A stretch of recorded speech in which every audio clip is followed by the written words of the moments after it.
One day, in retrospect, the years of struggle will strike you as the most beautiful.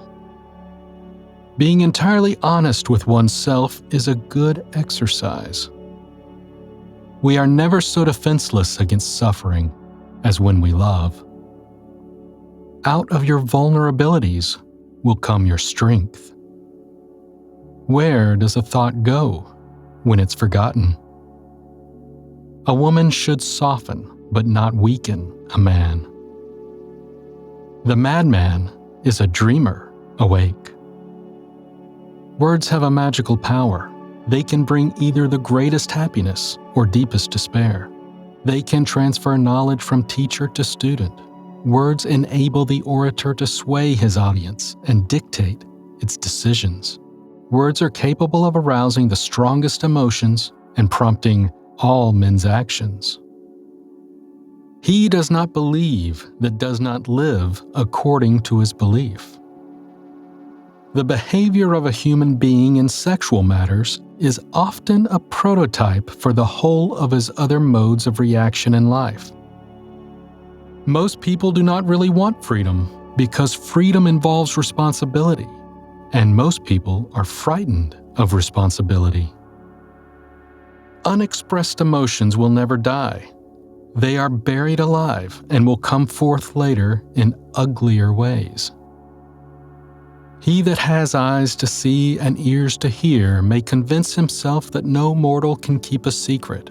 If his lips are silent, he chatters with his fingertips. Betrayal oozes out of him at every pore. It is impossible to escape the impression that people commonly use false standards of measurement, that they seek power, success, and wealth for themselves and admire them in others, and that they underestimate what is of true value in life. In the depths of my heart, I can't help being convinced that my dear fellow men, with a few exceptions, are worthless. Whoever loves becomes humble. Those who love have, so to speak, pawned a part of their narcissism. Life, as we find it, is too hard for us. It brings us too many pains, disappointments, and impossible tasks. In order to bear it, we cannot dispense with palliative measures.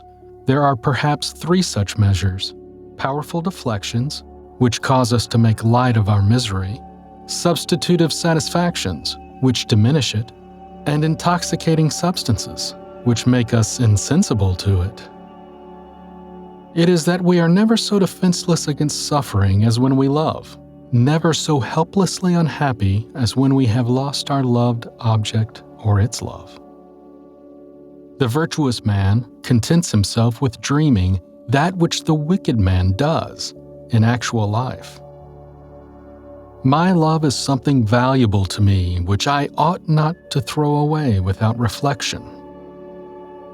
The intention that man should be happy is not in the plan of creation. Men are more moral than they think, and far more immoral than they can imagine. Loneliness and darkness have just robbed me of my valuables. Where id is, there shall ego be. From error to error, one discovers the entire truth. A man should not strive to eliminate his complexes, but to get into accord with them. They are legitimately what directs his conduct in the world. Just as no one can be forced into belief, so no one can be forced into unbelief. The voice of the intellect is a soft one, but it does not rest until it has gained a hearing. Ultimately, after endless rebuffs, it succeeds. This is one of the few points in which one may be optimistic about the future of mankind. The only person with whom you have to compare yourself is you in the past. The mind is like an iceberg. It floats with 1/7 of its bulk above water. The interpretation of dreams is the royal road to a knowledge of the unconscious activities of the mind. Thought is action in rehearsal. Friendship is an art of keeping distance, while love is an art of intimacy. In the small matters, trust the mind. In the large ones, the heart. A layman will no doubt find it harder to understand how pathological disorders of the body and mind can be eliminated by mere words. He will feel that he is being asked to believe in magic. Time spent with cats is never wasted. The first human who hurled an insult instead of a stone was the founder of civilization. The more perfect a person is on the outside, the more demons they have on the inside. The ego is not master in its own house. Love and work, work and love, that's all there is. The conscious mind may be compared to a fountain playing in the sun and falling back into the great subterranean pool of subconscious from which it rises. Public self is a conditioned construct of the interpsychological self. We are what we are because we have been what we have been, and what is needed for solving the problems of human life and motives is not moral estimates, but more knowledge. Everyone owes nature a death.